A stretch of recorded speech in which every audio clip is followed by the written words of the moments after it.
In just a second, I'm gonna show you a photo and it's gonna look innocent. It's gonna look cute. Unless you're a psychopath, this photo should make you happy. But I'm gonna show you the exact same photo again at the end of the video, and I promise that the second time you see it, it's gonna be very, very hard to look at it. This photograph was supposed to go on the mantle of Rolf Bay and Cecilie Skog's house. It was supposed to celebrate the greatest climbing achievement of their lives and another chapter of their young love story. But just 2 hours after this photo was taken, they would find themselves in an entirely different story, one that would rip them apart forever. I am about to tell you an epic love story. It's heartbreaking and heartwarming at the same time, with the highest highs and the lowest lows that you could ever imagine. Oh, and speaking of love stories, if you want to show some love to our channel, please be sure to subscribe if you haven't done so already. You'll be helping us reach our goal of 1 million subscribers before the end of 2026, and we've got a long ways to go, so I would really appreciate it. Anyways, to me, it only feels right to meet Cecilia and Rolf at the exact moment that they met each other. It's the year 2003 on Mount Everest in Russia, the highest peak in Europe at 18,510 feet. And standing at 5 feet 2 inches is Cecilie Skog, a tiny, beautiful Norwegian woman with wild, curly blonde hair, glacier blue eyes, and a hunger for adventure. She was only 29 years old, and let's just say that she'd been a little distracted throughout this current trek she was on. And it wasn't because of all the breathtaking views surrounding her, and it wasn't because of all the looks that she was getting from fellow climbers. She was actually distracted by a sound, more specifically, a harmonica being played by one of her male guides every night at camp. Now, climbing mountains was not how Cecilia had planned to be spending her adult life. She grew up thinking that she would become a nurse, but every so often she would feel the call to go hiking. Or I guess not even hiking in the way that I do it, more like climbing. I'm talking glaciers, mountains, basically anything that was super tall and in reach of her native Norway. Just before she turned 30, Cecilia realized that instead of continuing down the safer career path of nursing, she wanted to go all in on extreme mountaineering. And as someone who just turned 30 myself, you know, as much as I love hiking, I can't relate to that. And I will continue to do my mostly indoor job, which I'm doing right now. So Cecilia basically said screw it to a normal life and became a professional adventurer. And she was good at it, by the way, like scary good. Climbing Mount Everest at 29 years old is not an easy feat. I couldn't do it. And as the smallest person in the crew, this very beautiful Norwegian woman was drawing plenty of attention as she was attempting the summit. You know, attention from the media, from fellow climbers, and again, from one specific male guide in particular. A guide who didn't just have a knack for playing the harmonica, but who also thrived in extreme conditions. I'm talking about a fellow Norwegian named Rolf Bay. Much like Cecilia, Rolf was also highly accomplished before the age of 30. By the time that he met Cecilia, Rolf had already skied 3,800 kilometers across Antarctica, which at the time I guess was the longest ski journey in the world. He ran an adventure company that specialized in Arctic survival courses, which meant that the polar regions were basically his thing. You know, ice, snow, sub-zero temperatures.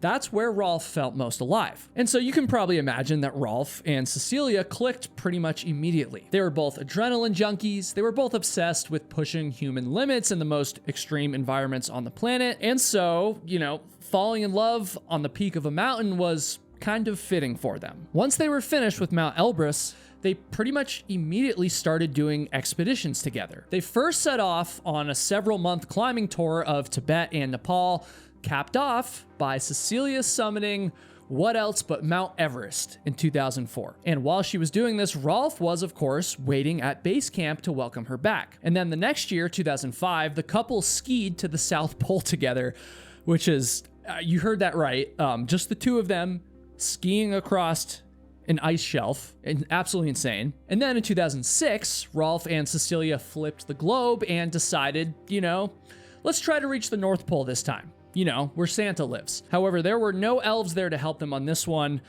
They were once again fully unsupported, meaning no resupply drops, no outside help. I mean, picture these two people dragging 200-pound sleds across the Arctic Ocean. There's sea ice cracking beneath them, polar bears leaving tracks all around their camp at night, temperatures hitting negative 40 degrees Fahrenheit. Just absolutely insane. And when they finally did reach the North Pole on April 24th, 2006, after 48 days of this adventure, well, Rolf got down on one knee in front of Cecilie and he proposed, because of course he did.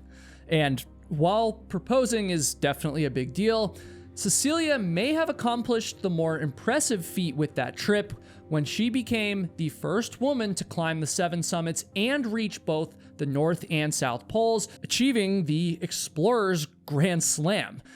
And now she had a wedding to plan. They got married on May 12th, 2007.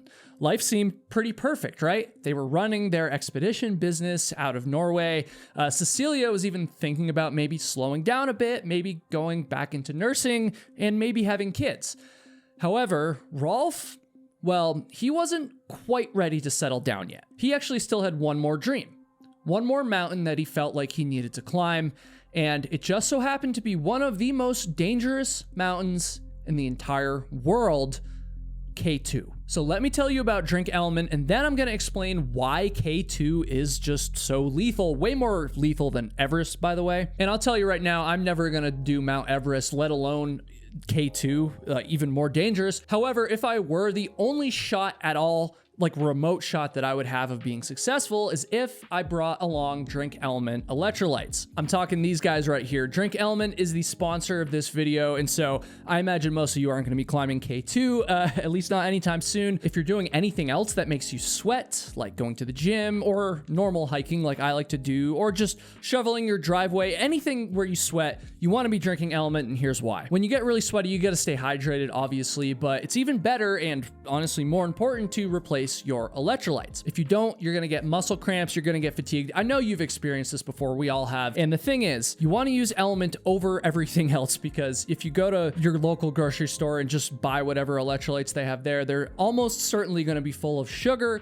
and full of crap, a bunch of stuff that you don't even really want in your body. Element has none of that. All it has is a great taste and the electrolytes that you need to stay healthy and hydrated. Right now, if you go to drinkelement.com/KyleHatesHiking, that's drinklmnt.com/KyleHatesHiking, and you make a purchase through that link, I would recommend getting citrus salt. You are going to get a sample pack of 8 additional Element sticks thrown in with your order for no extra cost. So you're going to get to sample some of their popular flavors. So one more time, drinklmnt.com/KyleHatesHiking, or click that link at the top of the description. And thank you so much to Element for sponsoring this video. And we need to talk about K2 right now. Rolf and Cecilie actually had a history with K2. In 2005, they tried to climb it, but bad weather prevented them from actually summiting. And I don't know if it was just the perfectionist in them or just the fact that their relationship was born on mountains, but Rolf was pretty easily able to convince Cecilie that they should give K2 one more go after their honeymoon, of course. Now, let me explain something very important about K2. Mount Everest is taller than it, Mount Everest being 29,032 feet roughly, but K2 is objectively way more dangerous. Like, it's not even close. Less than 1,000 people have summited K2 in history, with about 800 of those summits occurring since 2000. Now, to put it in perspective, almost 1,000 people summited Mount Everest just last year. So there's obviously a huge difference between these mountains. K2 sits at 28,251 feet, and it's right on the Pakistan-Chinese border. And it's crazy to say this, but historically, about 1 in 4 climbers who attempt K2 don't make it back down alive.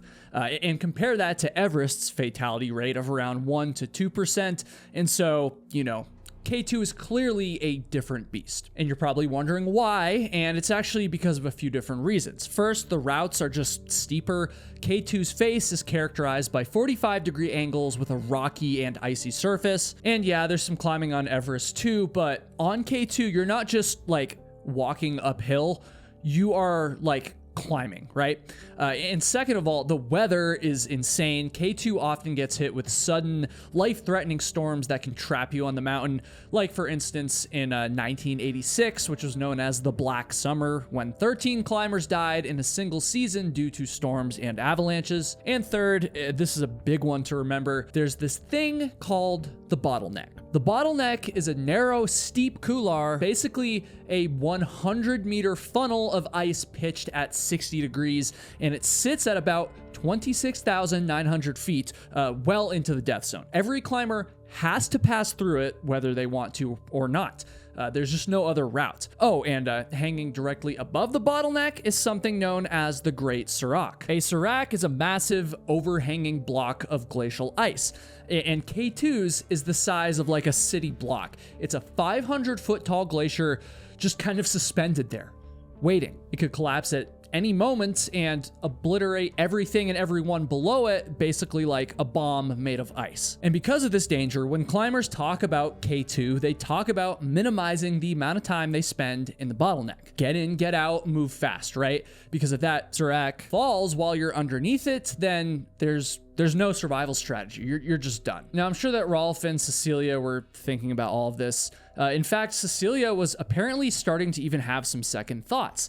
She obviously knew all these scary facts about K2, and even though she and Rolf were both at the peak of their careers athletically, that was far from any guarantee of safety. And plus, Rolf was primarily a polar explorer, and while he did have experience with high-altitude mountaineering, it wasn't really his specialty. However, in early June of 2008, just before heading to K2, Rolf and some teammates spent 27 days climbing a new route on the Trango Tower face in Pakistan, which is one of the biggest sheer rock walls in the world. And so he wasn't just proving to himself that he could handle technical climbing at altitude, but he was also showing Cecilie that there was nothing to be afraid of. He could take care of himself, and she wouldn't need to worry about him. In an environment as unforgiving as K2, where it really is every person for themselves, that assurance means everything. Cecilie boarded her flight to Pakistan and waited for her husband to arrive at the base camp of the Savage Mountain, and this was early July 2008. Neither of them had any idea what they were arriving into, because the 2008 climbing season on K2 was about to turn into a nightmare. The climbing season typically runs from June to August, but in 2008, the weather was just terrible. All of June passed, and then all of July passed, and there were 0 summit windows during these 2 months. Multiple international teams were stuck at base camp, kind of just waiting for that window, right? Some teams had been there for almost 2 months, getting more and more restless every single day. By late July, which was around the time that Rolf and Cecilie's team would have hoped to summit K2, there were 10 different expedition teams all camped out at K2 base camp. Norwegian, Dutch, American, Serbian, French, Pakistani, among a number of other nationalities. In total, there were 29 climbers positioned to make a serious summit attempt when the weather finally broke. And if you're used to my Everest videos, that might not sound like it's a lot of climbers. You know, we hear about these traffic jams and nightmares like that on Mount Everest, but you have to remember that once again, K2 is a much different beast, and all of these climbers would be facing the most demanding and most technical climb of their entire lives pretty much at the same time. And when you think about it like that, 29 bodies trying to do this at the same time, well, it might as well feel like 1,000. At base camp, life was pretty normal. Cecilie arrived first, and then Rolf showed up shortly after. And since they had been away from each other for almost a month at this point, Rolf didn't come empty-handed. Rolf brought them a present, and this was an inflatable plastic couch for their tent. Every night, as they slowly made their way up the mountain to higher and higher camps, Rolf and Cecilie would watch DVDs together by a little gas heater, hanging out with other climbers from different teams. They were making friends, sharing meals. They were part of this community of elite athletes all waiting for their shot at the summit. And it's worth mentioning that Cecilie and Rolf were pretty well known by this point. Their love story was documented, and their names were in the record books already. With how experienced they were, with how much they had accomplished, K2 should have been, in theory, just icing on the cake. Now, the weather was rough on the mountain during their slow, multi-week long ascent, but the 29 climbers held out hope that eventually one day of perfect skies would open up the opportunity for them to finally reach the summit. And that hope was finally met with a date, August 1st, 2008. The forecast looked pretty good, and even though it was a few days earlier than they had planned for, the climbers decided to hurry up the mountain and make it in time for their ideal summit push. The 29 climbers, including Rolf and Cecilie, arrived at Camp 4 on July 31st to rest up before making that final push the following day. And it's important to note that a few logistical things had to take place before they could actually make that attempt. Because this was the first summit push of the season, even though it was so late, an advance team had to go up beforehand so they could set fixed ropes through some of the tricky sections like the bottleneck and a section called the traverse, which is a route above the bottleneck, basically leading to the summit. Now, I'm no mountaineer, but from my understanding, fixed ropes are pretty much essential on K2. Not only do they guide climbers, but also if you slip, being clipped into that rope is what stops you from falling thousands of feet. The plan was for an advance team to leave Camp 4 before midnight on July 31st and set these ropes and get all that done before the main climbing groups started their ascent. The advance team was supposed to be led by Shaheen Baig, who was a Pakistani who had successfully summited K2 in 2004. And it's important to note that he was the only person among all the teams who had previous K2 summit experience, and his leadership was crucial. However, he ended up getting altitude sickness and had to turn back before he got the job done. And so that left nobody officially in charge of the rope fixing operation. Apparently, a Korean team was supposed to double check that the ropes were set properly, but there was some miscommunication, some confusion. Different teams had different expectations about who was responsible for what. And you also need to remember that these teams all spoke different languages. And so I think it's fair to say that no one really knew what the hell was going on. And that led to one deadly gap in responsibility and the first critical mistake of this summit push. The backup advance team didn't leave at midnight like they were supposed to. They were delayed by 75 minutes, and when they finally started setting ropes, they had placed them in the wrong locations, too low on the mountain, where they weren't even needed. And so by the time that the main climbing groups started their ascent right around 3 a.m., they discovered that the ropes ran out right where they actually needed them the most, above the bottleneck. I mean, can you imagine climbing a vertical staircase where the handrails just end and below you is 9,000 feet of abyss? This meant that on the morning of the critical summit push, several climbers had to go back down the mountain, pull up ropes from the lower section, and then refix them higher up. It took hours, it took tremendous amounts of energy, and remember, they haven't even gone through the most difficult parts of the climb yet, and already they're up against the clock. Plus, it's not like they had large teams of Sherpas helping them. The climbers themselves were doing most of the work to cover for this miscommunication and organizational failure. And so ultimately, a 75-minute delay became a several-hour delay. And it didn't just cost time, but it pushed climbers into the death zone of K2 during the exact time that you never want to be there. Around 6 a.m., the sun was rising on the mountain and the ropes were finally in place. Even under the stress of this fixed rope drama, Rolf and Cecilie took a second to look out at what was ahead of them. Beautiful views of the mountain, the Great Serac hanging above the bottleneck. These are the kinds of views that make what they do worth it. These were the landscapes that defined the best moments of their 5-year relationship. And so in this moment, Rolf paused Cecilie just before they got to the bottleneck, and they decided to snap a quick photograph.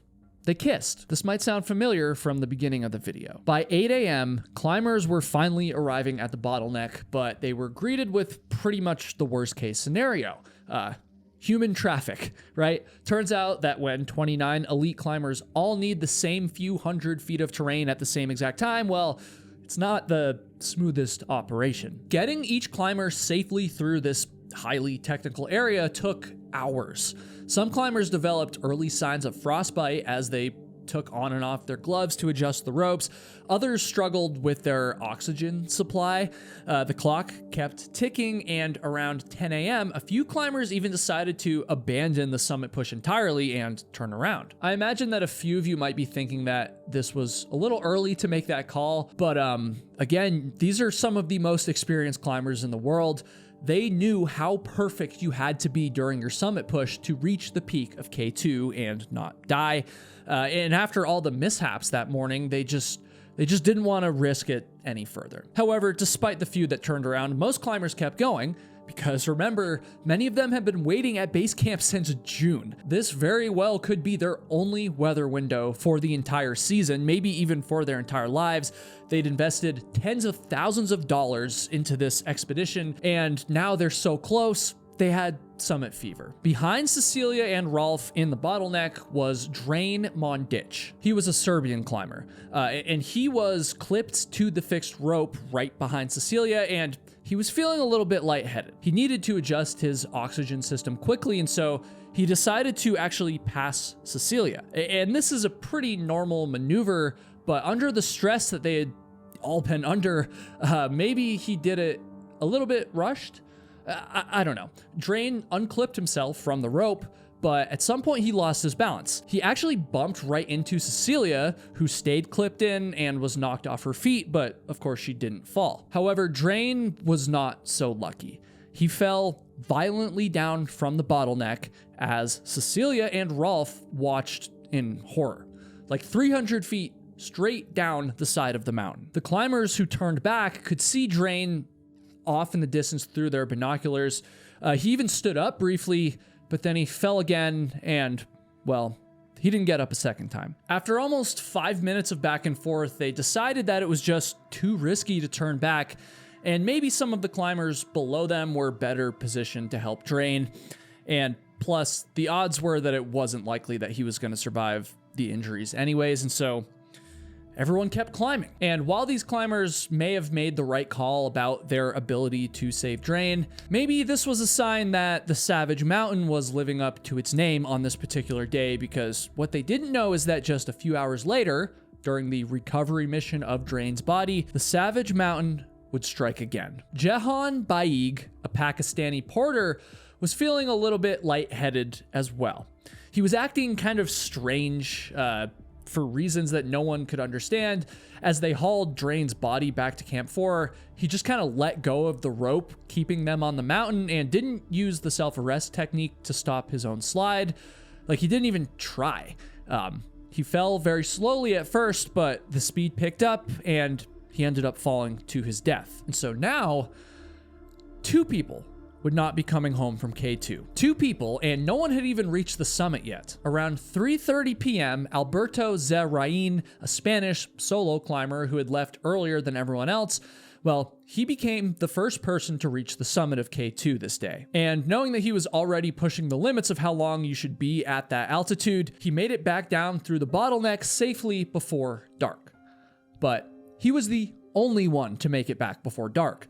Rolf and Cecilie were climbing with another Norwegian, Lars Nessa, but somewhere around 2 p.m., about 300 feet below the summit, Rolf was ready to turn back. Maybe it was altitude sickness. Maybe he felt like he just didn't have the energy in him to make the final summit push and then get back down.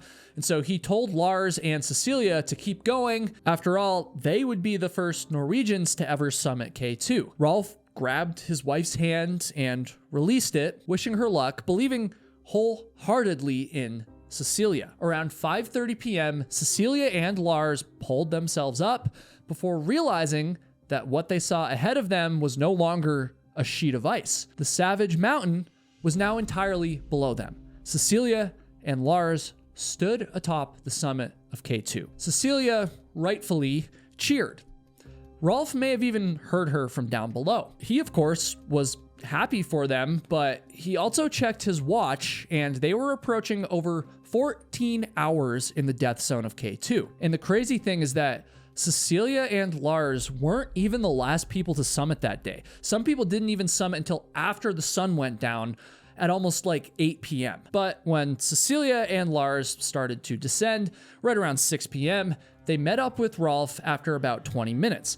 Cecilie and Rolf embraced each other, happy to see that they were both alive and well. And then the three of them started down together towards the fixed ropes above the bottleneck. It was getting darker by the minute, and even though they had headlamps, obviously, adding darkness to the already ridiculously difficult scaling of the bottleneck is just not ideal, to put it mildly. Before Rolf started rappelling down the bottleneck, he turned to Cecilie to make sure that she was all clipped in, his headlight illuminating her as he got a final look. He then turned to Lars and said something that felt like it was almost a joke. He said, quote, "Look after my wife." Not, "I'll see you in camp." Not, "I'll be careful." He said, "Look after my wife." It feels to me like some part of him just knew. Like some part of him understood that he might not make it down. And yet this message wasn't about himself, it was about his beloved wife. Rolf went first, and once he was far enough along the fixed rope, Cecilie went next. It was now straight up nighttime. Cecilie could see Rolf's headlamp in the darkness ahead of her, and then a sound. A horrible sound. I just think about the harmonica I told you about at the beginning, the sound that brought Cecilie into Rolf's orbit nearly 5 years earlier. But this sound was not anything like that. This was the sound of the Great Serac, the massive street block sized chunk of ice that had been hanging there above the bottleneck for decades, suddenly breaking free. Thousands of tons of ice plummeted down through the bottleneck. Cecilie felt the rope kind of jerk. She felt the ground vibrate beneath her feet. She looked over and the fixed lines had been severed all throughout the bottleneck. Oh, and in front of her, she couldn't see any more light. Rolf's headlamp was gone, and that's because Rolf Bay fell 9,000 feet down to the glacier below. He was gone. Cecilie watched all of this unfold, and there was nothing she could do about it. She was now just hanging there on the bottleneck, completely stunned. When Lars finally reached Cecilie a few minutes later, they knew that they didn't have any time to grieve, at least not in this moment. However, Cecilie couldn't just bring herself to leave yet. I mean, she felt like her life was just sitting there at the bottleneck. It's almost as though once she did finally leave the place where she lost Rolf, she would be losing everything, right? But then again, Cecilie and Lars were stranded in the death zone above 26,000 feet in altitude. In the dark, mind you. Now with no fixed ropes. And that reality soon crashed in.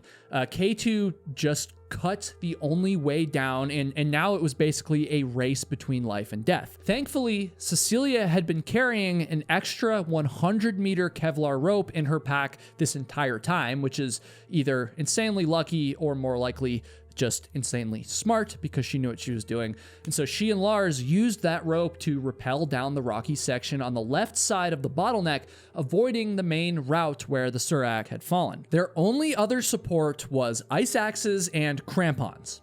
No harnesses, no proper fixed ropes. And through some miracle, they made it down, and they left that rope hanging on the new route, hoping that the other dozen or so climbers who were stranded above them would find it and be able to use it. Cecilie and Lars reached Camp 4 around 11 p.m. that night, and finally, Cecilie had a second to breathe. And this is where the true reality began to sink in. However, the job also wasn't finished, and to be honest, the disaster on K2 was just getting started.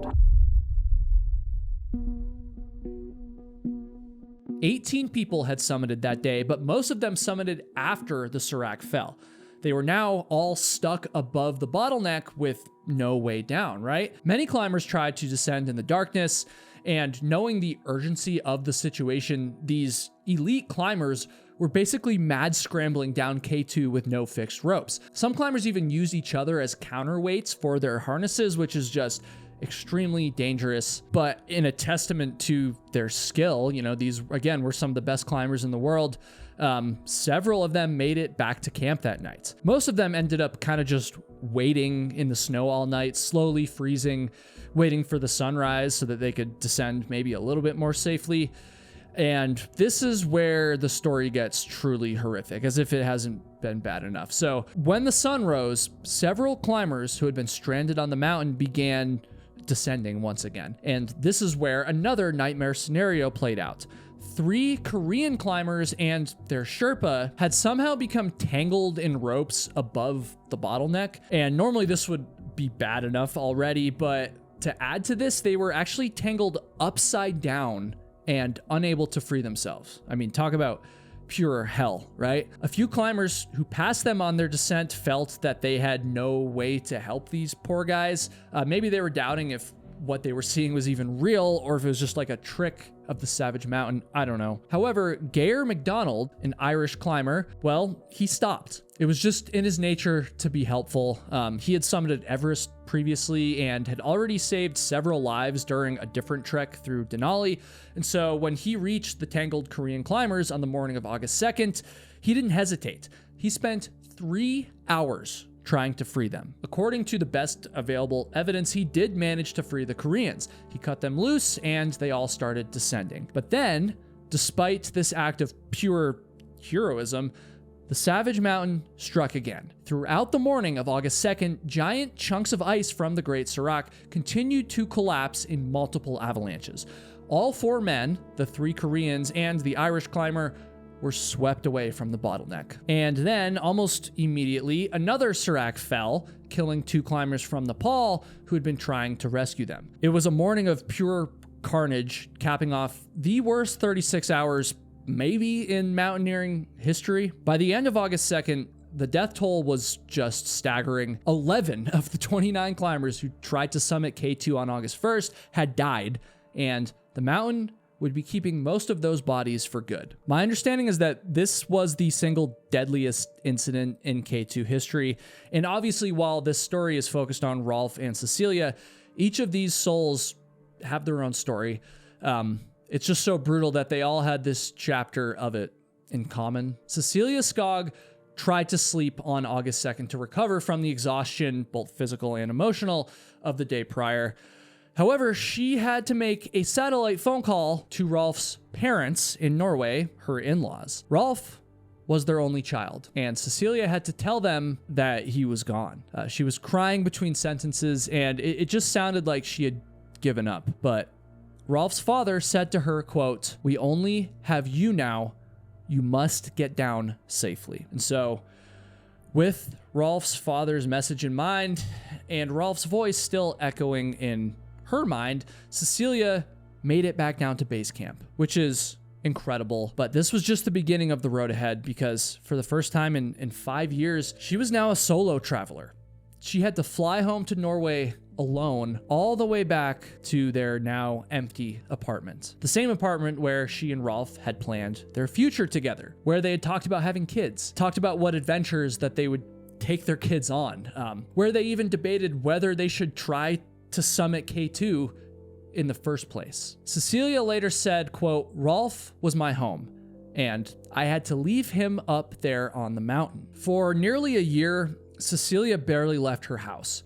Sometimes she would go to the beach and just kind of sit in the grass, hiding away from the world, if you will. She was obviously processing unspeakable grief, but she was also processing something else just as difficult, maybe even more difficult. I don't know. I've never experienced this, thankfully. I'm talking about survivor's guilt. Like, why did she make it, but Rolf didn't? Should she have insisted that Rolf come to the summit with them? Sadly, there were no answers to any of these questions. There was no closure. But she did keep coming back to something that Rolf would often say, not just to her, but to everyone in his life. And that was that you should not just sneak after your dreams. You should grab them with both hands and hold them really tight and try to live them. Rolf died chasing his dream.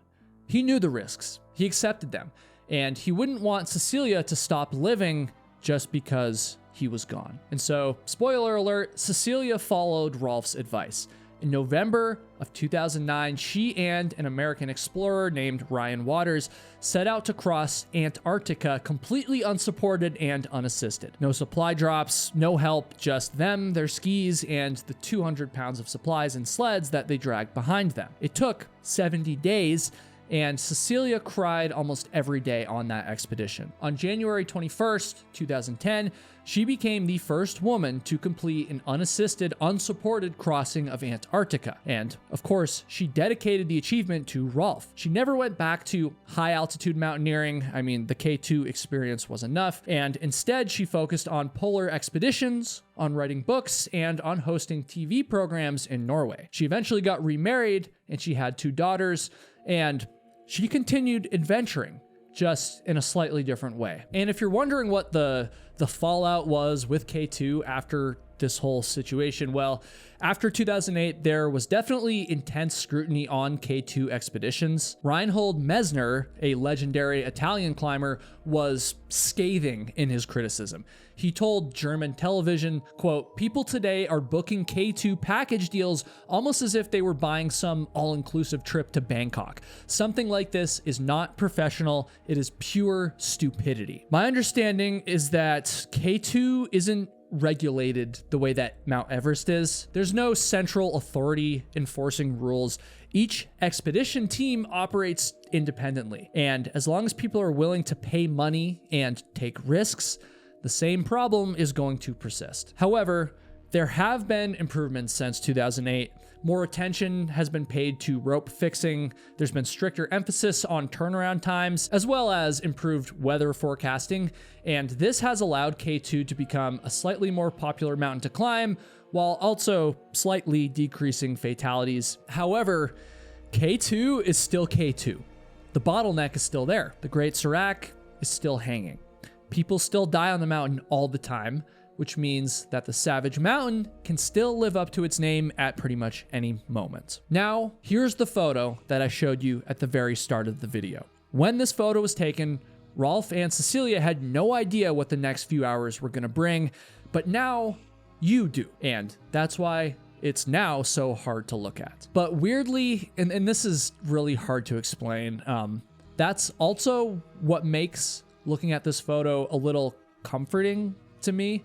Like, in this exact moment, before any of the chaos, they were just 2 people in love, completely present. This photo is heartbreaking for us, but for them, it was peace. And though I wish their story ended differently, I'm still very glad that they got to have that moment. Thanks for watching this one, and if this story affected you, please leave a comment below. Please show some love to all the victims that I talked about. And if you want more stories about the most dangerous mountains on Earth and the people who dare to climb them, please subscribe to our channel. Once again, we're trying to hit 1 million subscribers this year, 2026. And hey, YouTube seems to think that you may enjoy this video next, and so give it a click, and I will see all of you in the next one.